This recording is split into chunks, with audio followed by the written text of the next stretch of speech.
When 32-year-old Sarah Brennan signed the estate transfer documents for her great-uncle's garage in the lawyer's musty office, she thought she understood what she was inheriting: a collapsing business, rusted equipment, and debts that would haunt her for years. What she didn't know was that beneath a concrete floor panel in the back storage room lay a steel vault containing detailed military maps that would expose a decorated World War II general's darkest secret and unravel 80 years of carefully constructed lies. Before we jump back in, tell us where you're tuning in from, and if this story touches you, make sure you're subscribed, because tomorrow, I've saved something extra special for you. The Montana sky stretched endless and gray above Brennan's Automotive, a squat brick building that had anchored the corner of Highway 12 and Cottonwood Road since 1946. Sarah stood in the gravel lot, her work jacket zipped against the October wind that carried the smell of cut hay from distant fields and diesel from the truck stop across the highway. The building looked smaller than she remembered from childhood visits, its red paint faded to rust-colored streaks, the neon sign long dead, its glass tubes cracked and filled with rainwater. The sign still read Brennan's Automotive, complete engine repair, Thomas Brennan, owner, though Thomas had been dead for 3 weeks now, his heart finally giving out at 89 after carrying him through a world war, 67 years of marriage, and 5 decades of keeping secrets that had slowly eaten him alive from the inside. Sarah had attended the funeral in Great Falls, surprised by the turnout. Hundreds of people filled the church, far more than expected for a man who had spent the last 20 years barely leaving his property, speaking to almost no one except the handful of old ranchers who still brought their trucks to him because they trusted his work more than the computerized diagnostics at the dealership chains. Old men with weathered faces and calloused hands had gripped Sarah's fingers at the reception, their eyes wet as they told stories about how Thomas had kept their farm equipment running during brutal winters when breakdowns meant financial ruin, how he'd extended credit when banks wouldn't, how he'd taught their sons the difference between fixing something right and fixing something fast. Korean War veterans had formed an honor guard at the graveside, their aging bodies standing straight one final time for a brother who'd served in a different war but understood the same brotherhood. The whole thing had felt like saying goodbye to an era, to a type of man who didn't exist anymore in a world of franchise repair shops and disposable machines. Sarah's mother had been characteristically direct during the will reading at the attorney's office in town. "Sell it," Margaret had said flatly, her voice cutting through the lawyer's monotone recitation of assets and liabilities. "Liquidate the equipment, the property, whatever parts have value. Pay down what debts you can and walk away clean. Sarah, you can't resurrect a dead business. It's been losing money since the 90s. Let it go." The numbers supported her mother's position. The financial documents painted a grim picture: declining revenue every year since 2008, mounting debts to parts suppliers and equipment manufacturers, property taxes 3 years overdue, machinery that needed replacement but hadn't been maintained in over a decade. The business hadn't shown a profit since George W. Bush's first term. The building needed a new roof and updated electrical systems. The hydraulic lifts were safety violations waiting to happen. The customer base had shrunk to maybe a dozen loyal holdouts who kept coming back more out of loyalty to Thomas's memory than confidence that the ancient equipment could handle modern vehicle systems. Chain shops with their climate-controlled waiting rooms and certified technicians had systematically absorbed the reliable customers. Younger vehicle owners went to dealerships with factory-trained mechanics and computerized systems that could diagnose problems Thomas's generation had never encountered. Independent garages like Brennan's Automotive were dinosaurs, relics of an automotive landscape that no longer existed. Sarah's older sister Emily had agreed with their mother during the drive back from the lawyer's office. She worked in corporate marketing in Seattle, drove a leased hybrid, and had made it abundantly clear over the years that she considered manual labor something people did when they lacked better options. "Cut your losses," Emily had said, scrolling through her phone while Sarah drove. "You've got a solid job with Mountain Valley Fleet Services. Benefits, consistent pay, advancement opportunities. Don't throw that away trying to save something that died with Uncle Thomas. It's not practical." Logic dictated they were right. Every rational analysis pointed toward liquidation. Sell the property to a developer who'd been eyeing the corner lot for years. Auction off the equipment to salvage yards. Pay down the $83,000 in accumulated debt as much as possible and walk away. Move on with life. Forget that Thomas Brennan had ever built something here on this windswept corner of Montana highway. But Sarah remembered other things about this place, memories that had nothing to do with profit margins or business projections. She remembered being 7 years old, sitting cross-legged on a rolling stool while Uncle Thomas taught her to read compression gauges, his rough hands guiding hers with patient precision. The smell of motor oil and penetrating fluid, the sound of classic country music playing on the paint-splattered radio, the way late afternoon sunlight slanted through the high windows and turned the floating dust into gold flakes. She remembered being 10 and watching Thomas diagnose a failing transmission just by listening to it run, his eyes closed, his head tilted slightly as if the machine were speaking a language only he understood. Then he'd opened his eyes, pointed to the torque converter, and been exactly right. She remembered being 14 the summer before high school started, spending every day in the garage while her friends were at the swimming pool or the movie theater in Great Falls. Thomas had given her a completely disassembled carburetor and a shop manual, then left her alone to figure it out. It had taken her 4 days of frustration and skin knuckles, but she'd done it. When the engine fired up smooth and clean, Thomas had looked at her with an expression she'd never forgotten. "You've got the touch, kid," he'd told her, wiping his hands on a faded red shop rag. "Most people just see parts and metal. You see how things fit together, how they're supposed to work. That's rare. Don't let anybody convince you it's not valuable." Those words had carried her through technical school, through her first brutal years at Mountain Valley where she was one of 4 women and a maintenance crew of 53 men. Through every dismissive comment from coworkers who assumed she'd been hired to fill a quota. Through every test disguised as casual conversation, every time someone handed her the wrong tool to see if she'd notice, every skeptical look when she diagnosed problems faster than mechanics with 20 more years of experience. When she'd wanted to quit, when the casual condescension and constant proving herself had felt overwhelming, she'd remembered Thomas's words. "You've got the touch." Preparing and narrating this story took us a lot of time, so if you are enjoying it, subscribe to our channel, it means a lot to us. Now back to the story. Those memories had pulled her here despite every logical argument against it. She'd negotiated with the bank for 90 days to assess the business, 90 days to inventory decades of accumulated parts, to evaluate whether the equipment could be salvaged, to determine if there was any conceivable path forward. 90 days to decide if Brennan's Automotive would die with Thomas Brennan or somehow find new life under different management. The bank officer, a man in his 50s named Frank Hollister, had been surprisingly understanding. 90 days, he'd agreed, sliding the paperwork across his desk. "But I need to be straight with you, Miss Brennan. The numbers are bad. Really bad. Unless you can show me a realistic path to profitability, the bank has no choice but to foreclose. I knew your great uncle. Good man, honest worker. But sentiment doesn't pay commercial mortgages." Sarah had signed the papers knowing she was probably making a mistake, unable to stop herself anyway. Now, standing in the October wind with dried leaves skittering across the gravel, she took a deep breath and stepped into the garage. The main workshop was exactly as Thomas had left it. A 1972 Chevrolet C10 pickup, faded blue with oxidized chrome, sat on jack stands with its engine partially disassembled on a workbench. Tools hung on pegboards with faded painted outlines showing where each belonged, an organizational system Thomas had maintained religiously for decades. A calendar from 8 months ago still hung on the wall beside the parts counter, marked with appointments Thomas Brennan would never keep. Coffee mugs, some still containing dried remnants of his last cups, sat on various surfaces throughout the shop. Reading glasses perched on the edge of a desk.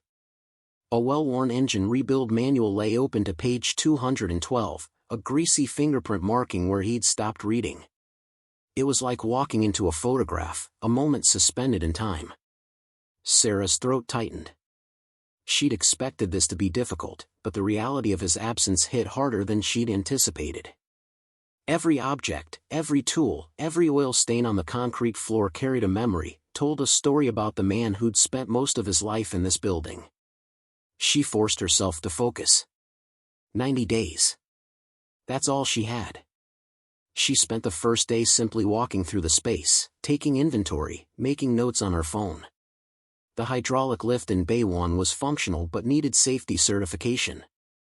The air compressor wheezed and leaked pressure. The parts inventory was chaos, decades of accumulated components stored according to a system that had made sense only to Thomas. Carburetors for vehicles that hadn't been manufactured in 40 years. Boxes of gaskets for engines that no longer existed. Shelves of mystery parts that might be valuable or might be worthless scrap metal. The office above the workshop was buried under paperwork.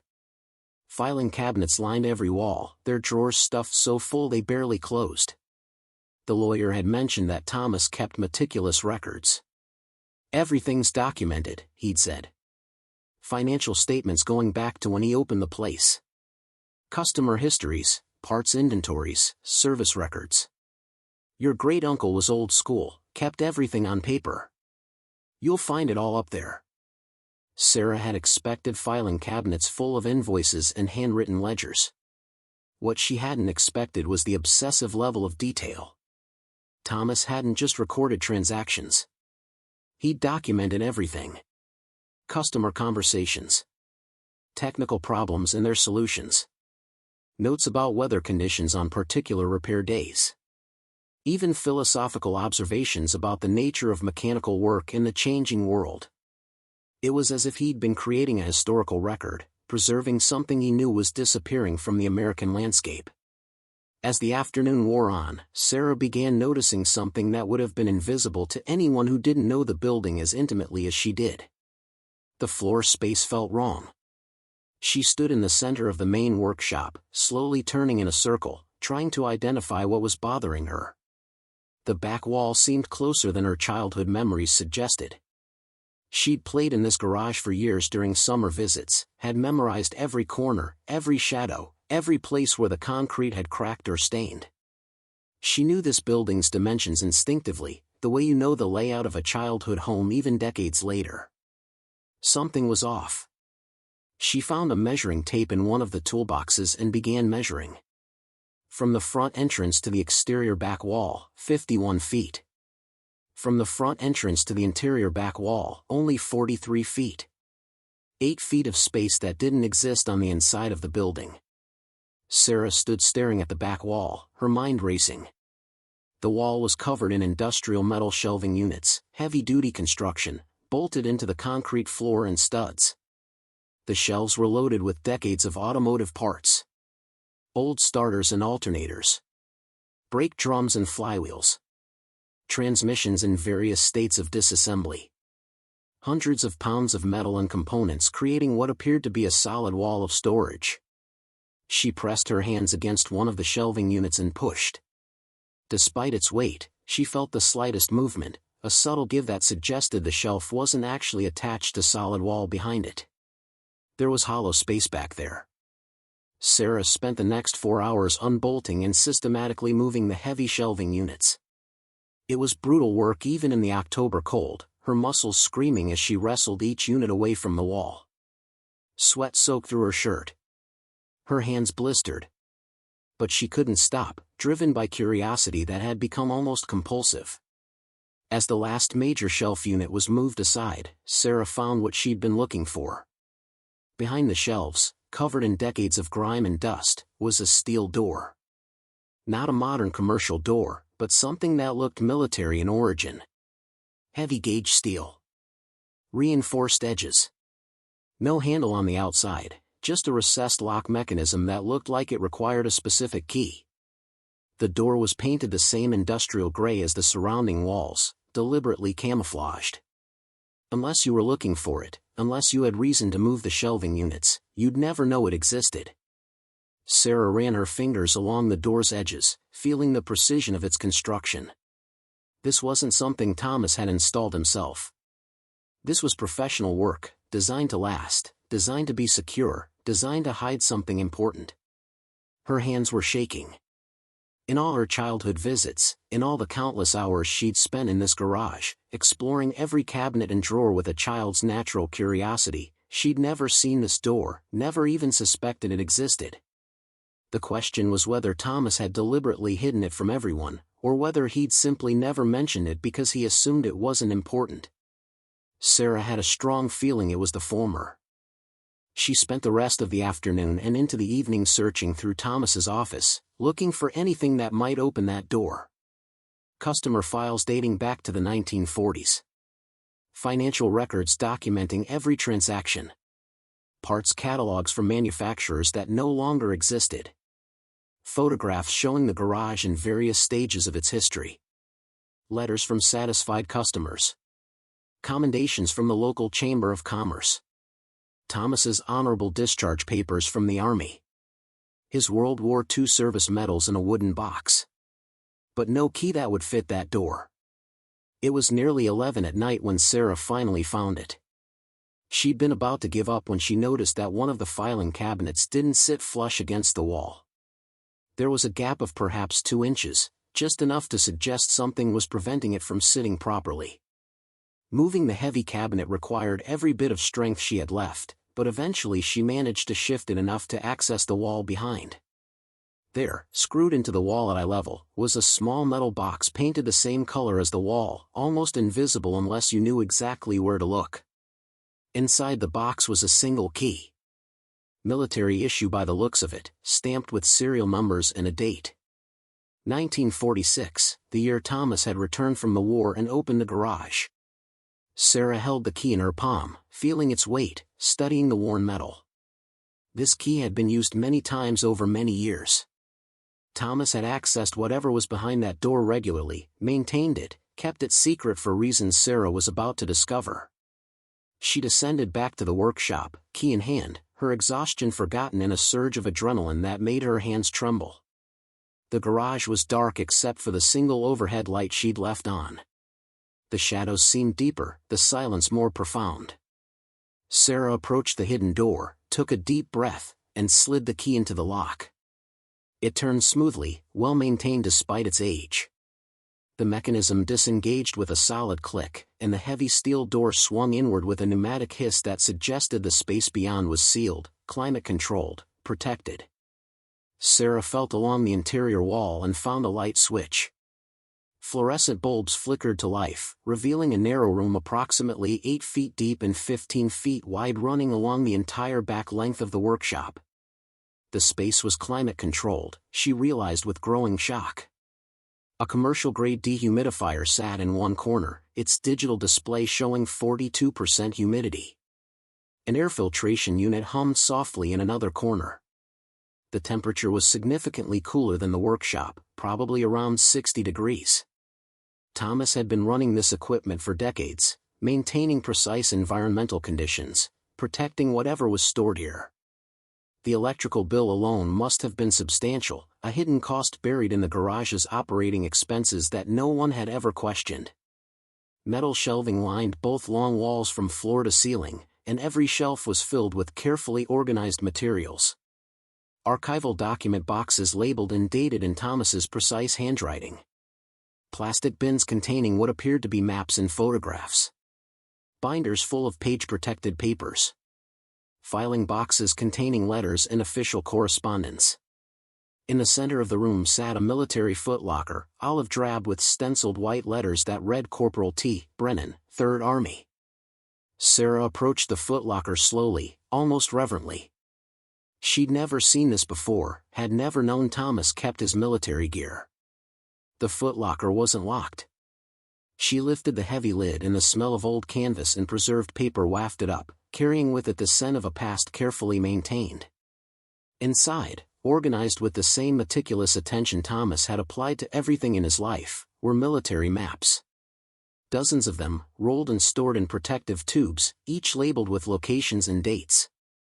Alongside them were photographs in protective sleeves, military documents in waterproof pouches, newspaper clippings preserved in plastic, and what appeared to be official correspondence on faded Department of War letterhead. Sarah lifted out the first map tube and carefully unrolled it on the footlocker's flat interior surface. It was a detailed tactical map of the Hürtgen Forest region in Germany, dated November 1944. The map was marked with handwritten annotations in different colored pencils, showing troop movements, artillery positions, supply routes. But what caught Sarah's attention were the marks in red ink, circles and X marks with dates and numbers beside them.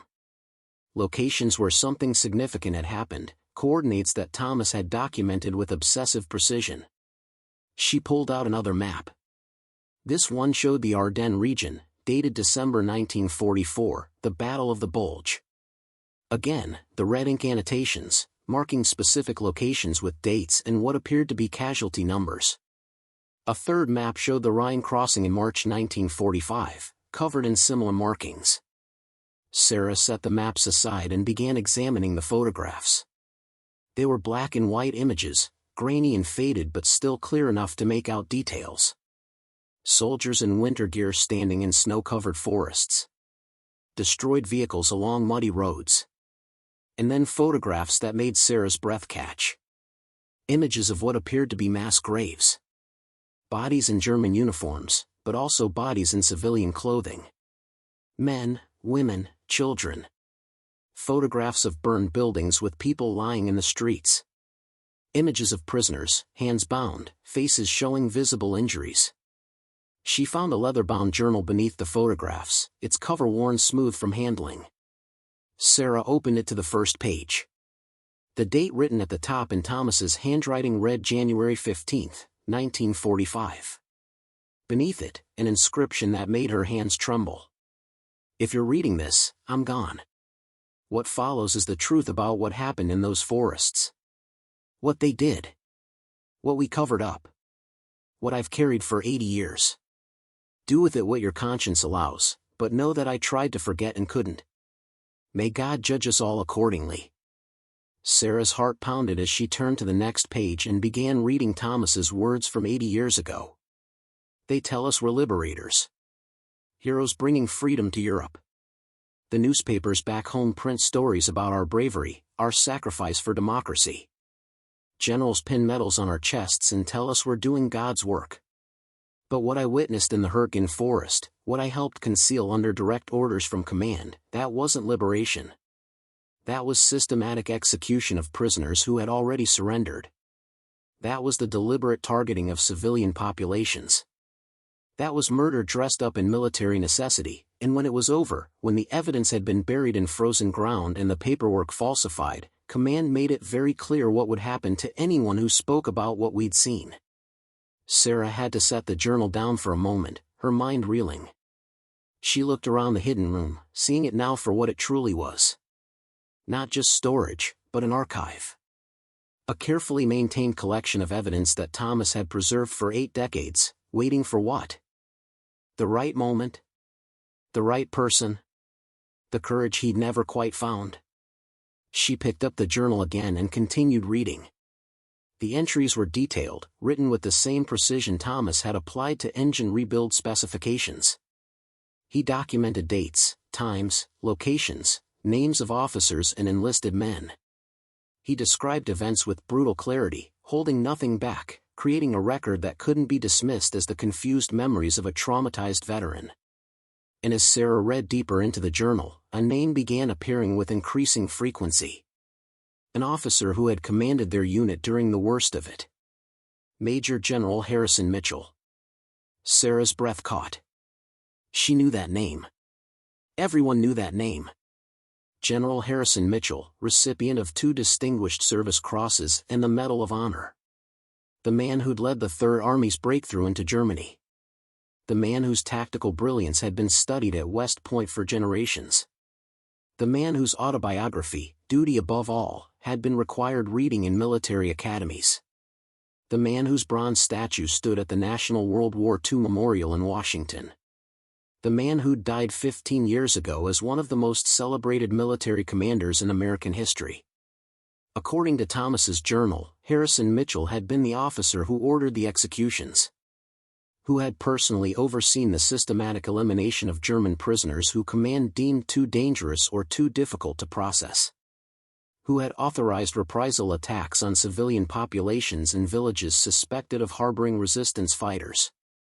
Who had then methodically destroyed evidence, altered after-action reports, transferred witnesses to different units, and threatened courts-martial for anyone who questioned the official narrative. Sarah sat back against the cool concrete wall, the journal open in her lap.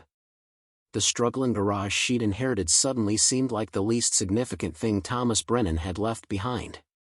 He'd left her the truth. A truth that powerful people and powerful institutions had spent 80 years keeping buried. A truth that if it came to light would demolish the reputation of one of America's most revered military heroes. A truth that could expose systemic corruption and war crimes at the highest levels of command. She looked around the room again, seeing now the full scope of what Thomas had created. This wasn't just a journal and some maps. This was a comprehensive archive. Hundreds of photographs documenting atrocities. Official military records showing discrepancies between field reports and final documentation. Letters between officers discussing incidents in coded language. Newspaper clippings about Mitchell's subsequent career. Even what appeared to be witness statements from other soldiers, carefully preserved and dated. Thomas had spent decades collecting evidence, documenting everything, building an irrefutable case. But he'd never released it, never gone public, never sought justice for what he'd witnessed. Why? Sarah found part of the answer in a letter dated 1978, tucked into the journal. It was from another veteran, someone who'd served in the same unit. The handwriting was shaky, the words blunt. Thomas, I know you still have the evidence. I know you think about going public. I'm writing to beg you not to. Mitchell's people came to see me last month. They knew I'd been asking questions about the Hurtgen Forest. They made it very clear what would happen if I continued. They know about my grandchildren, Thomas. They know where they go to school, what route they walk home. I can't risk it. I know we promised those men in the graves that we'd tell their story someday. But I can't be the one. I hope you understand. I hope you can forgive me. Sarah felt cold despite the climate-controlled room's comfortable temperature. Thomas had been afraid. Not for himself, but for his family. For his wife Helen, for his daughter Margaret, for his granddaughters Emily and Sarah. He'd kept silent to protect them. But he'd also kept everything, preserved it all, organized it meticulously, as if he'd been preparing for a day when someone would be ready to tell the story he couldn't tell himself. She thought about her mother's advice. Sell everything and walk away. She thought about her sister's dismissal. Don't sacrifice your career for a dead business. She thought about the bank officer's warning. Sentiment doesn't pay mortgages. They were all right in their own way. The smart move, the safe move, the logical move was to liquidate the garage, forget about this hidden room and its contents, let the past stay buried where powerful people wanted it to stay. But Sarah thought about something else too. She thought about Thomas's words. You've got the touch. She thought about the countless times she'd faced skepticism in her career, times when the easy path would have been to give up, to accept that maybe she didn't belong in a field that didn't want her there. She thought about the German prisoners whose deaths had been covered up, whose families had been told they died in combat, who'd been denied truth and justice for 80 years. She thought about the civilians whose villages had been destroyed, whose deaths had been classified as collateral damage, whose names appeared in Thomas's meticulous records. And she thought about the legacy Thomas had left her. Not the struggling garage with its mounting debts and outdated equipment, but this evidence. Truth carefully preserved, waiting for someone brave enough to bring it into the light. Sarah's phone buzzed in her pocket, jarring her from her thoughts. A text from her mother. Have you made a decision about the property? The developer is getting impatient. We need to move forward. Sarah stared at the message, then set her phone aside without responding. She spent the next several hours reading through everything, absorbing the full scope of what Thomas had documented. The journal entries from late 1944 described systematic war crimes. German prisoners denied medical care. Extended interrogations that crossed into torture. Summary executions of men who'd surrendered under white flags.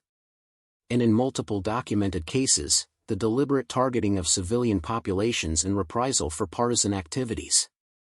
But what made the evidence particularly damning was that Thomas hadn't just recorded his own observations. He'd collected official documents that proved command knew what was happening and had actively concealed it. Sarah found original field reports describing prisoner executions honestly, alongside the sanitized versions that had been sent up the chain of command. She found transfer orders moving witnesses to different units immediately after incidents. She found confidential memos discussing the need to control the narrative around Third Army operations. And she found more photographs.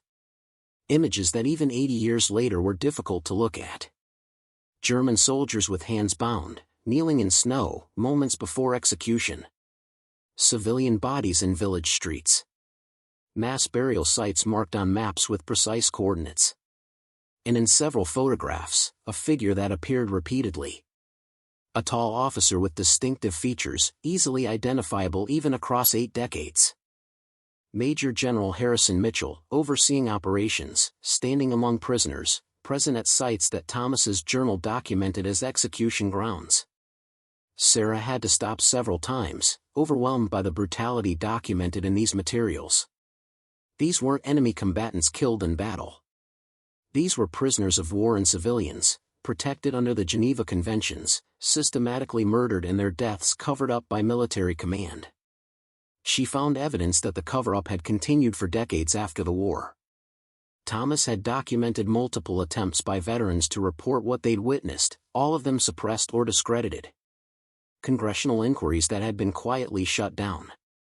Journalists who'd been threatened when they got too close to the truth. The Mitchell family, Sarah discovered through Thomas's research, had become increasingly powerful over the years. Harrison Mitchell's son Robert had served as Secretary of Defense in the 1980s. His grandson was currently a 3-star general commanding forces in Europe. The family name carried enormous weight in military and political circles, and they had protected that name ruthlessly. Thomas had documented at least 9 serious attempts to expose Mitchell's war crimes over the past 80 years. All had been suppressed, deflected, or discredited. Veterans making accusations had either recanted, disappeared from public view, or been dismissed as suffering from combat trauma. In 3 cases that Thomas's notes suggested were suspicious, the veterans had died under circumstances that were never fully investigated. Sarah found entries from the 1990s and 2000s showing Thomas's increasing frustration. Mitchell had retired with full honors, received the Medal of Honor, published his best-selling memoir. He'd become an elder statesman, a respected voice on military history and strategy, a symbol of American military excellence. He's everywhere, Thomas had written in 1998. History Channel documentaries. Memorial Day speeches. Military Academy graduations. They treat him like Eisenhower. They ask his opinion on Kosovo, on Iraq, on military readiness. And I sit in my garage with grease under my fingernails, knowing the truth about what kind of man he really is. The weight of this silence is crushing me, but what choice do I have? Who would believe an old mechanic over a Medal of Honor recipient? Sarah's phone rang, startling her in the quiet room. Her sister Emily. She let it go to voicemail, then listened to the message. Sarah, Mom told me you're dragging your feet on the property sale. What are you doing? This is a good offer. Take it and move on. Don't get sentimental about a building. Call me back. Sarah deleted the message and continued through the archive. She found a box labeled Other Witnesses, Contact Attempts 1970 to 2015. Inside were letters and documents showing Thomas's efforts to locate other members of his unit, men who'd witnessed the same atrocities, who might be willing to corroborate his account. Of the 32 men Thomas had served with in that unit, he'd been able to locate 21. Of those, 14 had died before he reached them. Of the remaining 7, 5 had refused to discuss the war at all, responding to Thomas's inquiries with terse letters stating they had nothing to say. That left 2 men. James Cooper and Vincent Rossi. Cooper had corresponded with Thomas for years. His letters told the story of another man haunted by what he'd witnessed. I've tried to forget, Cooper had written in 1985. I've tried to convince myself it was war, that we did what we had to do, that the enemy would have done worse to us. But I can't. I see their faces. I hear the sounds. And I know what we did wasn't war. It was murder. But Thomas, I'm scared. I have children, grandchildren. I have a life I've built. And I'm too much of a coward to risk it all for the truth. The correspondence continued through the years, Cooper and Thomas supporting each other through the shared burden of knowledge, but neither finding the courage to speak publicly. The final letter from Cooper was dated 2003. Thomas, they came to my house. 2 men in civilian clothes. They didn't say who they worked for. Didn't need to. They knew about my letters to you. They knew I'd been reaching out to other veterans. They made it clear that if I continued, there would be consequences. They mentioned my daughter by name, Thomas. My granddaughter's school. I'm done. I can't do this anymore. Forgive me. An obituary clipping from 2005 indicated Cooper had died of a stroke at 79. Vincent Rossi's story was different. He'd been willing to speak publicly. He'd given an interview to a small veterans magazine in 2008, describing war crimes he'd witnessed in Germany. The article had been published, but it had gone nowhere. Mainstream media hadn't picked it up. Rossi had been dismissed as a confused old man with an axe to grind against military leadership. Within 2 weeks of the article's publication, Rossi had issued a written retraction, claiming his memories were unreliable, that he'd been mistaken, that he apologized for any confusion. Thomas had included a handwritten letter from Rossi explaining what had happened.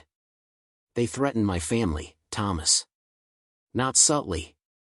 They showed me surveillance photographs of my grandson. They knew his schedule, his girlfriend's name, everything. They said accidents happen.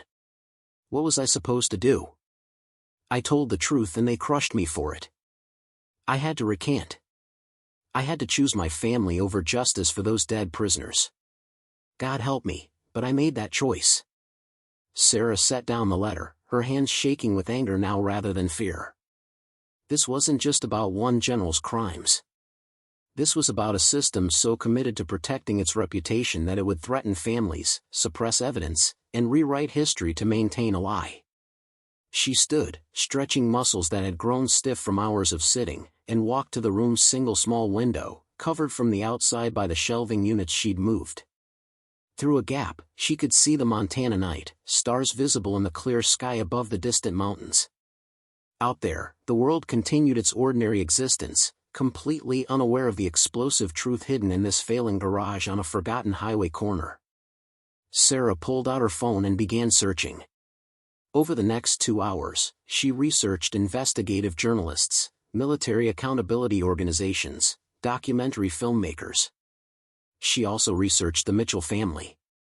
General Harrison Mitchell III was indeed powerful, currently serving as commander of U.S. forces in Europe, being discussed as a potential future chairman of the Joint Chiefs.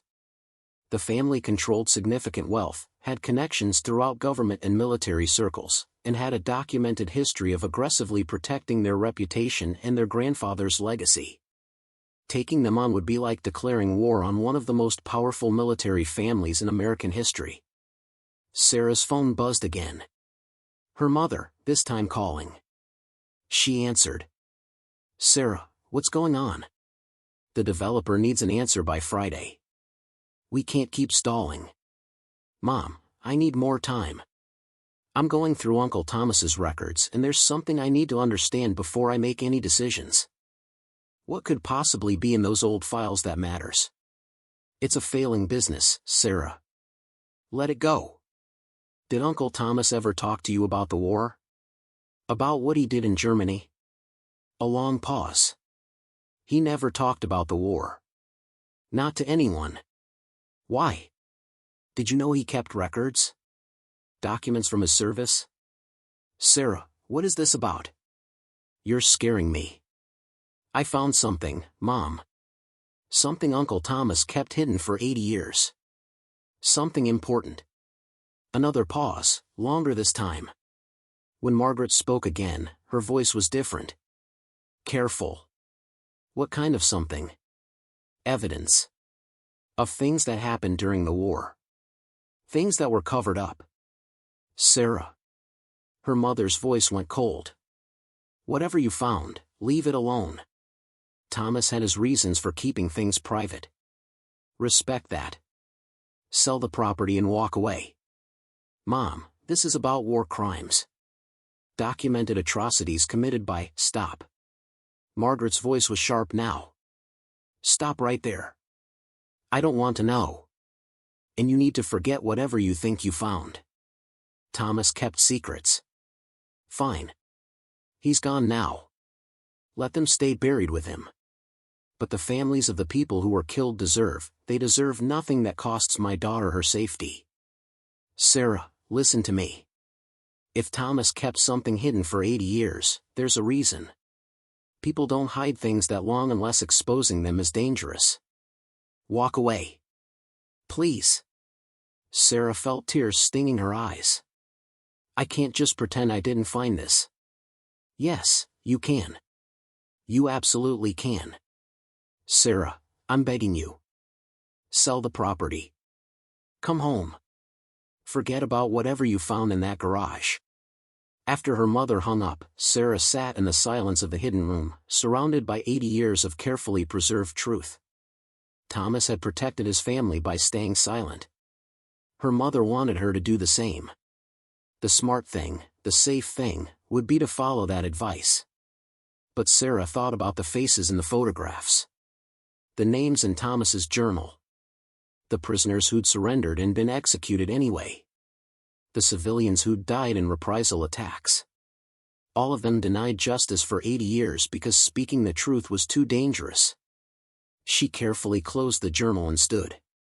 She didn't lock the steel door. There was no point hiding it anymore. Tomorrow she would begin making calls. She would find journalists with integrity. She would build a case that couldn't be dismissed or suppressed. She would do what Thomas had wanted to do but couldn't. As Sarah finally left the garage near midnight, locking the main entrance behind her, her phone buzzed with a text from an unknown number.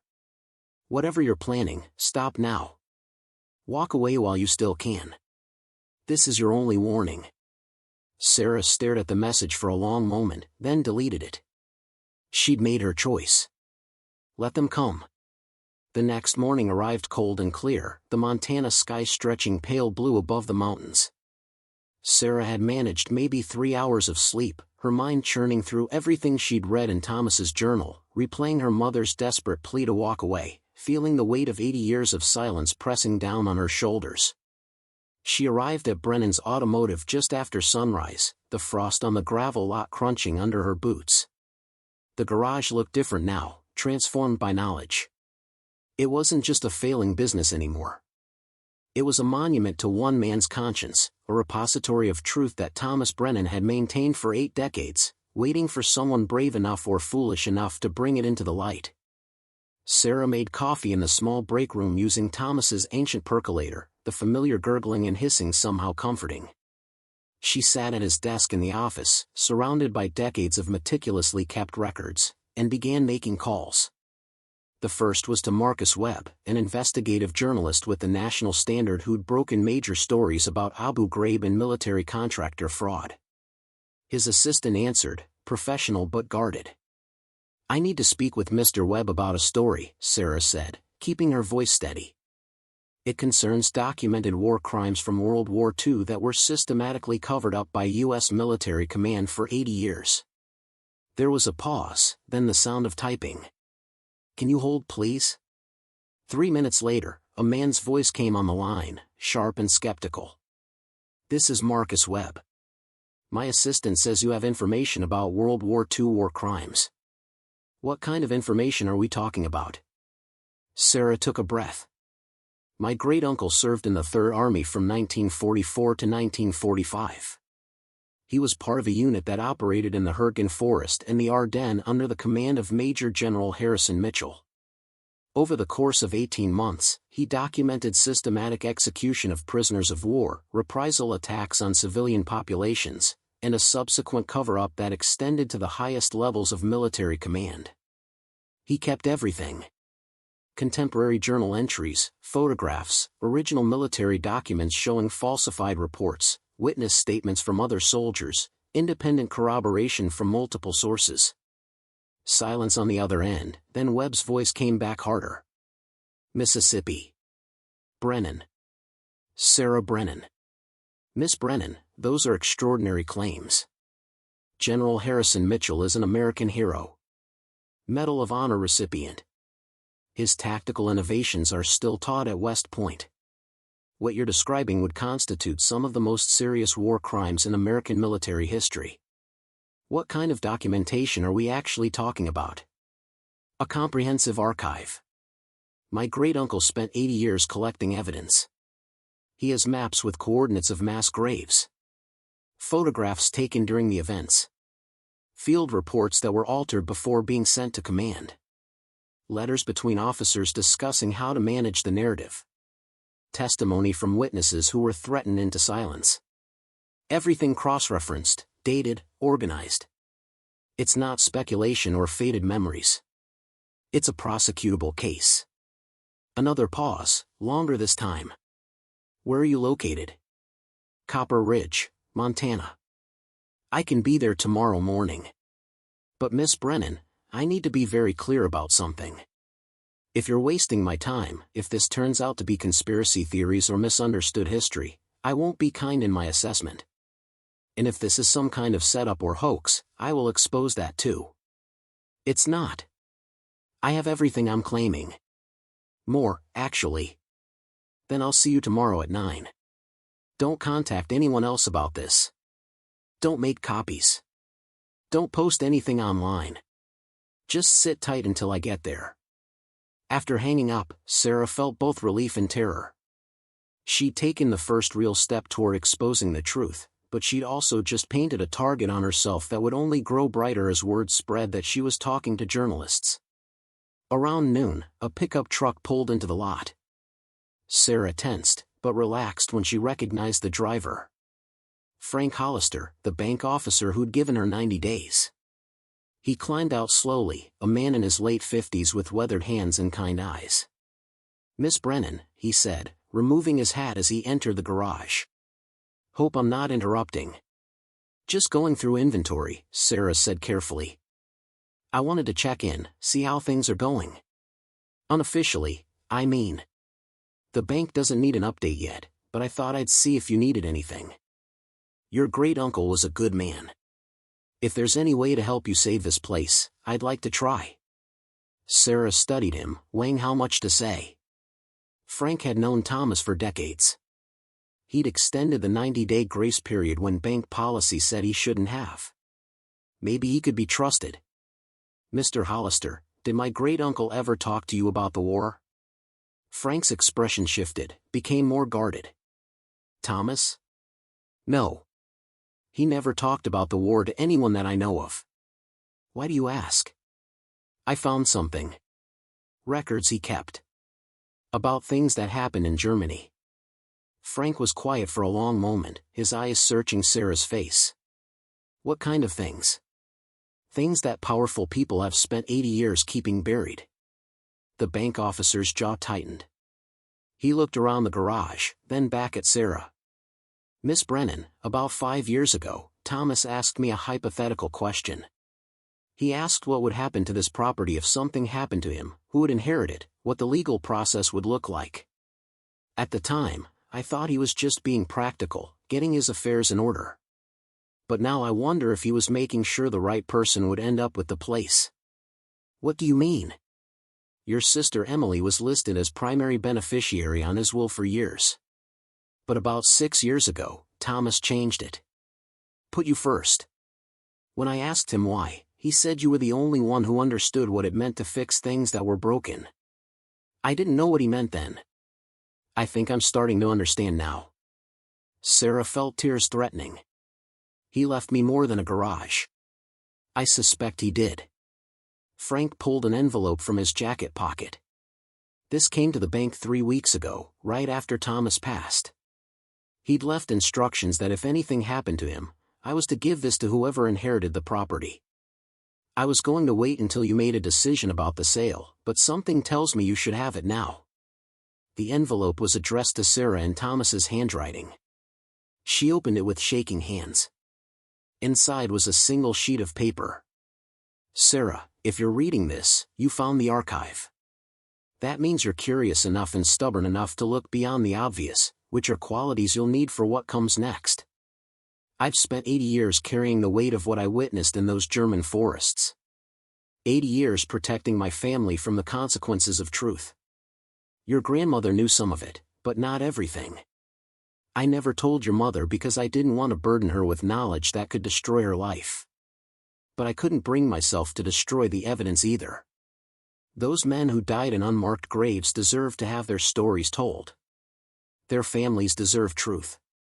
And General Mitchell deserves to be held accountable for what he did, even if it's only in a historical record. I was too afraid to be the one to do it. I've made my peace with that cowardice, but I've also prepared this archive for someone braver than me. If that's you, if you decide to take this public, know what you're facing. The Mitchell family has spent 80 years building their reputation and their power. They will come after you with everything they have. They will try to discredit you, intimidate you, possibly worse. But you also have something they can't fight, truth documented beyond any reasonable doubt. If you can get this evidence to the right people, journalists with integrity, historians with courage, they won't be able to suppress it this time. I'm not telling you what to do. This is your choice, not mine. If you decide to keep it hidden, I'll understand from wherever I am. But if you decide to fight, know that your great-uncle is proud of you. And know that those men who died deserve someone to finally tell their story. You've always had the touch, the ability to see what's broken and understand how to fix it. This system has been broken for 80 years, hiding its dysfunction behind medals and monuments. You can fix it if you choose to. Whatever you decide, I love you. I'm proud of who you've become. And I'm sorry for leaving you with this burden, but I couldn't think of anyone else I'd trust with it. Thomas. Sarah had to sit down, overwhelmed. Frank gave her a moment, then spoke quietly. What are you going to do? I'm going to tell the truth. A journalist is coming tomorrow to examine the evidence. Frank nodded slowly. Then you'll need help. The Mitchell family has resources you can't imagine. They've crushed people for less than what you're about to do.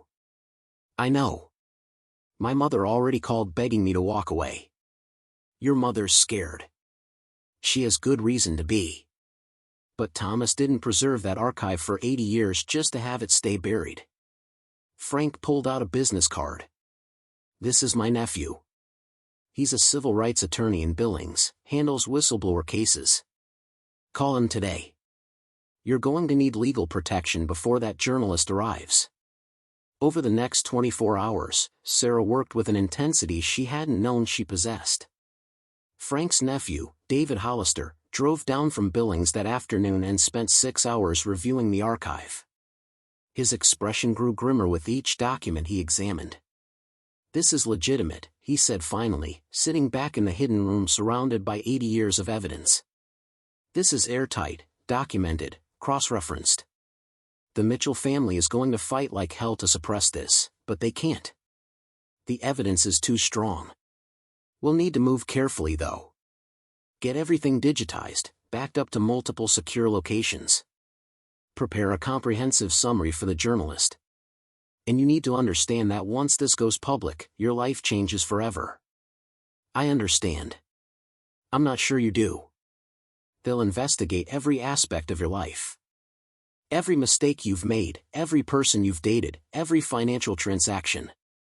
They'll try to paint you as unstable, opportunistic, attention-seeking. And if character assassination doesn't work, they'll escalate. My great-uncle lived with that fear for 80 years. I can handle it for however long it takes. David studied her face, then nodded. Okay. Then let's do this right. They spent the evening digitizing documents, photographing maps, scanning journal entries. David created secure cloud backups in 3 different locations. By midnight, they had a comprehensive digital archive that couldn't be destroyed even if something happened to the physical evidence. Sarah slept a few hours in the office, unwilling to leave the garage unattended. She woke before dawn to the sound of a vehicle in the lot. Her heart raced until she recognized David's car. He brought coffee and breakfast sandwiches. "Figured you'd be here early," he said. "Webb should arrive in about 2 hours. Let's review the presentation one more time." At 9 o'clock exactly, a rental car pulled into the lot. Marcus Webb emerged, a man in his 50s with gray hair and sharp eyes that took in every detail of the garage, the surrounding area, Sarah herself. He carried a leather bag and moved with the careful precision of someone who'd spent decades evaluating whether people were telling him the truth or trying to use him. "Miss Brennan," he said, shaking her hand. "This is quite a location for a story about World War II war crimes. My great-uncle believed the best place to hide the truth was in plain sight." Webb's eyes sharpened. "Show me what you have." Sarah led him to the hidden room. For the next 7 hours, Marcus Webb examined the archive with the thoroughness of a man who'd built his career on verifying sources and catching hoaxes. He read journal entries, studied photographs, cross-referenced military documents, examined maps. He asked detailed questions about provenance, about how Thomas had obtained specific pieces of evidence, about whether Sarah had altered or added anything. David sat in on the entire session, ensuring nothing was taken from the archive, protecting Sarah's interests. Finally, as the afternoon light began fading outside, Webb set down the last binder and looked at Sarah with an expression she couldn't quite read. "This is real," he said quietly. "This is documented, verifiable, devastating. General Harrison Mitchell committed systematic war crimes and the U.S. Army covered it up for 80 years. Your great-uncle built a case that would hold up in any court in the world." He paused. "Miss Brennan, do you understand what publishing this story will do? The Mitchell family will come after you with everything they have. You'll be threatened, investigated, possibly worse. Your life will never be the same." "I know." "Then why are you doing this?" Sarah thought about Thomas, spending 80 years maintaining this archive in secret. About the prisoners whose names filled the journal. About the civilians who died in villages whose coordinates were marked on those maps. About all the witnesses who'd been threatened into silence or died with their stories untold. Because my great-uncle asked me to. Because those people deserve justice, even if it's 80 years late. Because the truth matters more than my comfort." Webb studied her for a long moment, then nodded. "Okay. I'll need to take copies of everything, verify some details independently, contact military historians and legal experts. This story will take me about 3 weeks to write and fact-check. Once it publishes, be prepared for your world to explode. The Mitchell family will deny everything at first, then they'll attack your credibility, then they'll threaten legal action. You'll need security, legal protection, probably media training. I'll handle it. I believe you will." Webb stood, extending his hand. "Your great-uncle would be proud." After Webb left with digital copies of the archive, Sarah sat in the hidden room surrounded by 80 years of carefully preserved truth. David had gone back to Billings to start preparing legal defenses. The garage was quiet except for the hum of the climate control equipment that had protected these secrets for so long. Her phone rang. Her mother. Sarah answered. "Did you do it?" Margaret's voice was tight. "Did you talk to that journalist?" "Yes." "Sarah. My God. What have you done? What Uncle Thomas wanted someone to do 80 years ago. He wanted you to destroy your life. To put yourself in danger. He wanted the truth to come out. He just couldn't do it himself." Margaret was quiet for a long time. When she spoke again, her voice was thick with tears. "Your father used to tell me that Thomas came back from the war broken. That something had happened over there that he never recovered from. I asked Thomas about it once, years ago. He said some things couldn't be fixed, only endured. I thought he meant the war itself. I didn't realize he meant the weight of what he'd witnessed. Mom, those people deserve justice. And you deserve to be safe. You deserve a normal life. But I know you, Sarah. You're just like him. Once you decide something is broken, you can't rest until you've fixed it. A long pause. I'm scared for you. But I'm also proud. And I think Thomas knew exactly what he was doing when he left you that garage. After they hung up, Sarah walked through the main workshop as evening settled over Montana. The garage still needed work. The equipment still needed certification. The debts still existed. But she wasn't selling. Not now.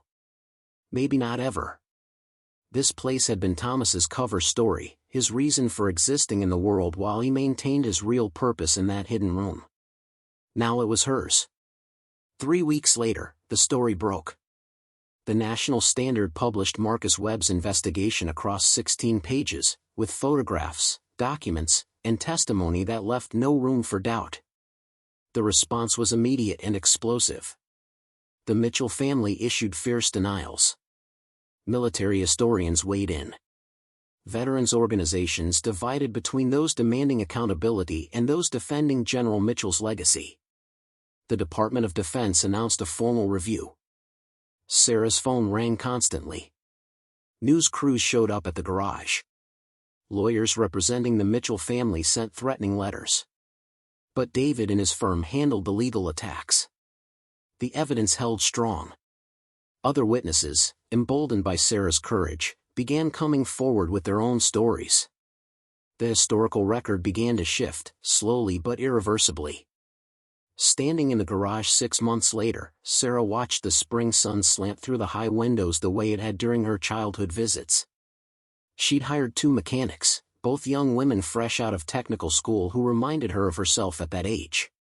The business was still struggling, but it was surviving. The bank had restructured the debt after Sarah's story brought unexpected attention and donations from people who admired what she'd done. The hidden room was empty now, its contents transferred to the National Archives and the Holocaust Museum. But Sarah had kept the journal, stored now in a climate-controlled safe. She read from it sometimes, hearing Thomas's voice in the careful handwriting, understanding now what he'd carried all those years. Frank Hollister stopped by one afternoon with news. The Army announced today that they're stripping Mitchell of his Medal of Honor posthumously. First time that's ever happened. They're also identifying remains from those mass graves your great-uncle documented. Families are finally getting answers after 80 years. Sarah nodded, feeling the weight of that achievement. Justice delayed but not denied. Your great-uncle would be proud, Frank said quietly. I hope so. She locked up the garage that evening as the Montana sky turned gold and purple over the mountains. The sign above the door still read Brennan's Automotive, faded but enduring.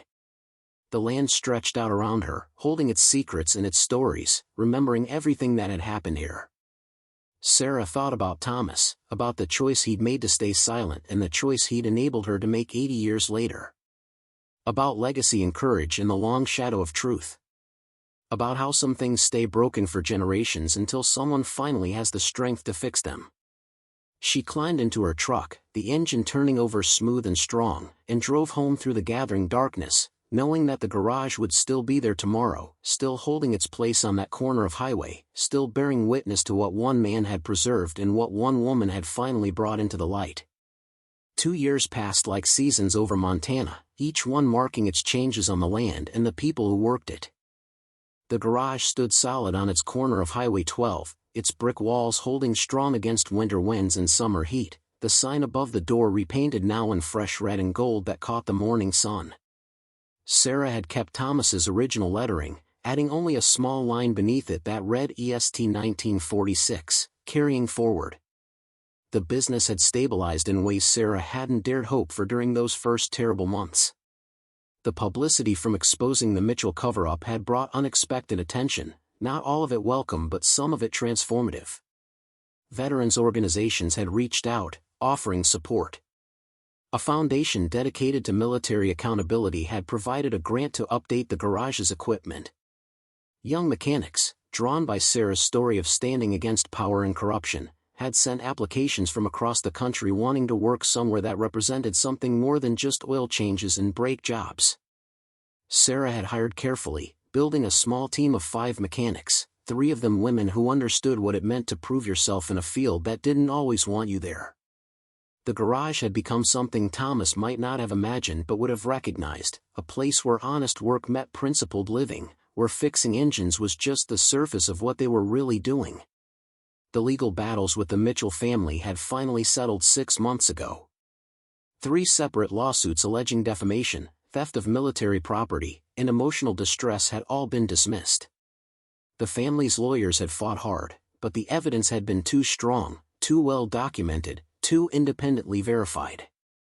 The final dismissal had come with a statement from the federal judge that Sarah kept framed in the office: truth, particularly truth about war crimes and military cover-ups, cannot constitute defamation regardless of how damaging it may be to a family's reputation. The public interest in historical accuracy far outweighs any private interest in preserving a false narrative. The Army's formal investigation had concluded 8 months ago with a report that vindicated everything Thomas had documented. General Harrison Mitchell's Medal of Honor had been posthumously revoked, the first time in American history that had happened for reasons of moral character rather than procedural error.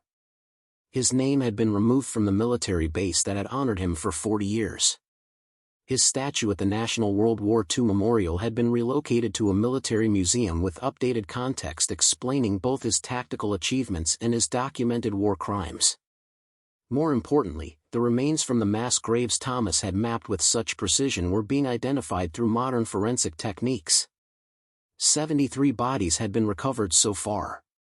21 had been positively identified, allowing families in Germany to finally lay their relatives to rest with proper burials and full knowledge of what had happened to them.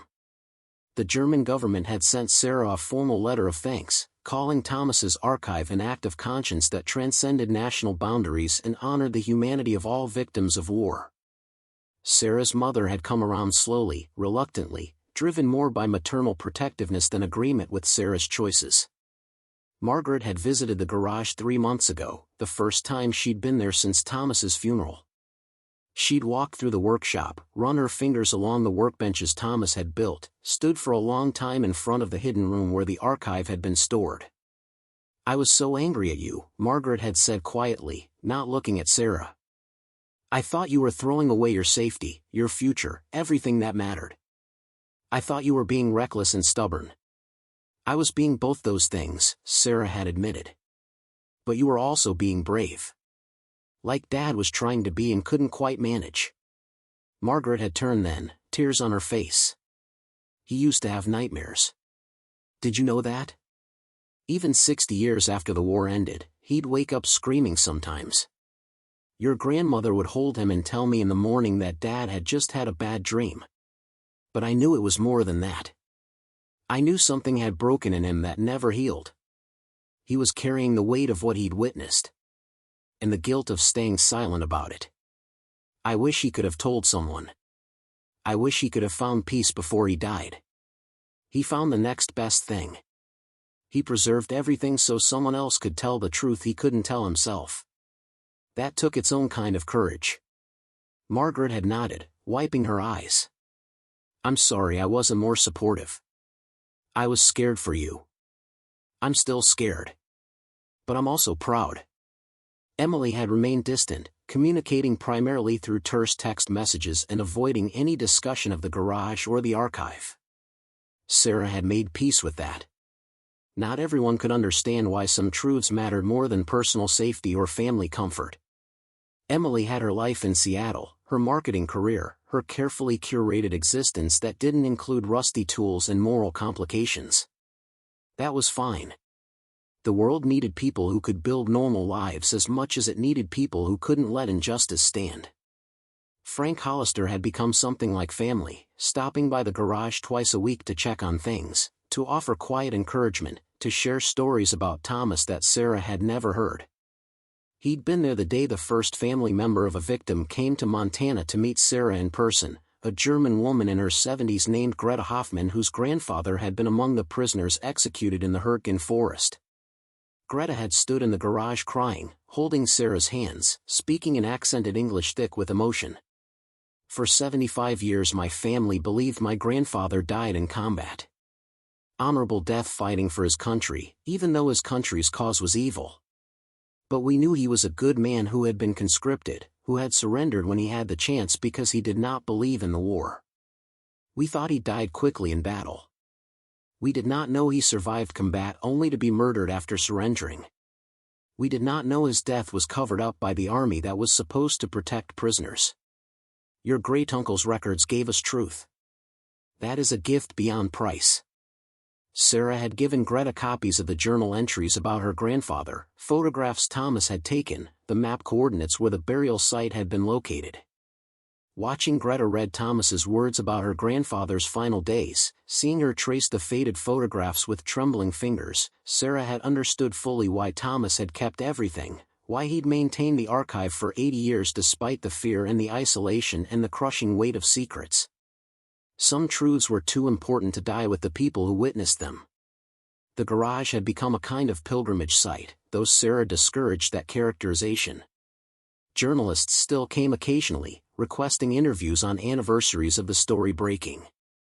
Military historians visited to examine the space where Thomas had maintained his archive, to understand the psychology of a man who'd spent 8 decades as a keeper of dangerous knowledge. Students writing papers on military accountability and whistleblowing asked for tours. Veterans dealing with their own moral injuries from more recent wars came seeking something Sarah couldn't always name, maybe permission to speak their own truths, maybe evidence that conscience mattered even when it cost everything. Sarah handled each visitor with the same careful attention Thomas had given to diagnosing engine problems. She listened more than she spoke. She showed them the garage, explained how Thomas had built the hidden room, described the archive's organization. She shared what she knew about his motivations, his fears, his decades-long internal struggle between protecting his family and honoring the dead. But mostly she just listened as people told her their own stories of witnessing things that shouldn't have happened, of knowing truths they couldn't speak, of carrying weights that slowly crushed them. The garage had become an unexpected sanctuary for people whose consciences wouldn't let them rest, and Sarah found herself serving as something like a counselor to souls Thomas would have recognized as kindred. On the 2nd anniversary of the story breaking, the town of Copper Ridge held a ceremony at the garage. The mayor declared it a historic site. A historical marker was installed near the entrance describing Thomas Brennan's archive and its significance to military accountability and historical truth. Sarah had resisted the attention, but Frank had convinced her that the marker wasn't really about her or even about Thomas. It was about establishing publicly that some places held important truths, that ordinary buildings could house extraordinary conscience. The ceremony was small, maybe 100 people, mostly locals who remembered Thomas and appreciated what the garage had represented for generations. A few veterans from the Korean and Vietnam Wars attended, men who understood what it meant to carry knowledge that nobody wanted to hear. David Hollister came from Billings with several colleagues from his law firm. Marcus Webb flew in from Washington, taking a day away from covering current political scandals to honor the story that had reminded him why investigative journalism mattered. Sarah stood beside the new historical marker as the mayor read the inscription aloud. On this site, Thomas Brennan maintained for 80 years a comprehensive archive documenting war crimes committed during World War II and subsequently covered up by U.S. military command. His great-niece Sarah Brennan brought this archive to public attention in 2024, resulting in formal military investigations, historical revisions, and identification of previously unknown war victims. This garage stands as testament to the power of individual conscience and the importance of truth in the face of institutional pressure to remain silent. After the ceremony, as people filed into the garage for coffee and conversation, an elderly man approached Sarah. He was in his late 90s, moving slowly with a cane, his eyes still sharp despite his age. "Miss Brennan," he said, extending a weathered hand. "My name is Robert Chen. I served with your great-uncle in Germany." Sarah felt her breath catch. Robert Chen. One of the 2 men Thomas had corresponded with for years, one of the witnesses who'd been threatened into silence. "Mr. Chen. I read your letters to my great-uncle. I'm so sorry for what you went through." Chen shook his head slowly. "Don't apologize. I made my choices. I chose my family's safety over justice for those dead prisoners. I chose silence over truth. I've lived with that choice for 80 years, and I'll die with it soon enough. But I came here today to tell you something Thomas never knew because I was too ashamed to write it in a letter. What's that? After I recanted my story in 2008, after the Mitchell family's people threatened my grandson, I thought I was done. Thought I'd finally accepted that some truths would stay buried forever. But your great-uncle didn't give up. He kept writing to me, kept encouraging me, kept telling me that someday someone would be brave enough to tell the story we couldn't tell. I didn't believe him. Thought he was fooling himself, maintaining that archive for nobody, dying with his secrets intact like the rest of us would. Chen's eyes were wet now. But he was right. He prepared everything, organized it perfectly, left it for someone who could do what we couldn't. And you did it. You told the truth. You got those families their answers. You made the army acknowledge what happened. You did what I should have done 40 years ago. You did what you had to do to protect your family. Maybe. But you showed more courage in one decision than I showed in an entire lifetime. Thomas would be so proud of you. And those prisoners whose names are in his journal, those men can finally rest now because their deaths aren't hidden anymore. That matters. More than I can express. Sarah hugged the old man carefully, feeling the fragility of his aged body, understanding the weight he'd carried all these years. Thank you for coming. Thank you for writing to my great-uncle all those years. You helped him feel less alone. He helped me too. More than he knew. As the afternoon wore into evening and the visitors gradually departed, Sarah found herself alone in the garage as twilight settled over Montana. She walked through the workshop, touching the tools Thomas had used for 60 years, standing in the spot where he'd spent countless hours fixing engines while carrying the burden of unfixable history. She thought about the chain of choices that had led to this moment. Thomas's decision to document what he witnessed. His choice to preserve the evidence despite the danger. His careful preparation of the archive for someone who might someday use it. His selection of Sarah as that someone, recognizing in her the stubbornness and conscience necessary for the task. And her own choices.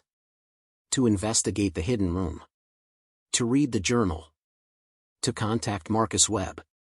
To face down the Mitchell family's threats and her mother's fears and the very real danger of speaking truth to power. The sun was setting behind the mountains now, painting the sky in shades of gold and crimson that reminded Sarah of the faded sign Thomas had maintained for so many years. She locked up the garage, patted the brick wall the way you'd pat a loyal dog, and climbed into her truck. Driving home through the gathering darkness, Sarah passed fields preparing for winter, fence lines that had stood for generations, farmhouses where lights glowed warm against the cold. This land remembered everything, held all its stories in soil and stone and the slow accumulation of seasons. Thomas was part of that land now, buried in the cemetery on the edge of town, his name on a headstone that said nothing about archives or war crimes or 80 years of carried secrets. But his truth lived on. In the historical record. In the identified remains. In the families who finally had answers. In the revised understanding of World War II history. In the garage that still stood on its corner, still fixing what was broken, still bearing witness to the power of individual conscience against institutional corruption.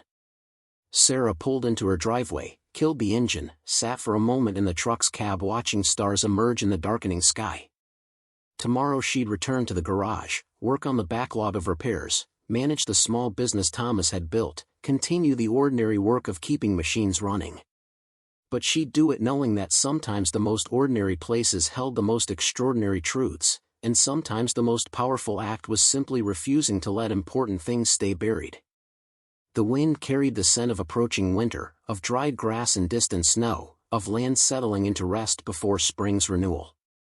Sarah breathed it in, feeling connected to something larger than herself, part of a long chain of people who'd chosen truth over comfort, justice over safety, conscience over convenience. Thomas had started that chain. Sarah had continued it. And somewhere in the future, perhaps someone else would carry it forward when new truths needed telling, when new secrets demanded exposure, when conscience called again for courage.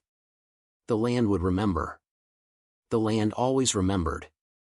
Up next, you've got 2 more standout stories right on your screen.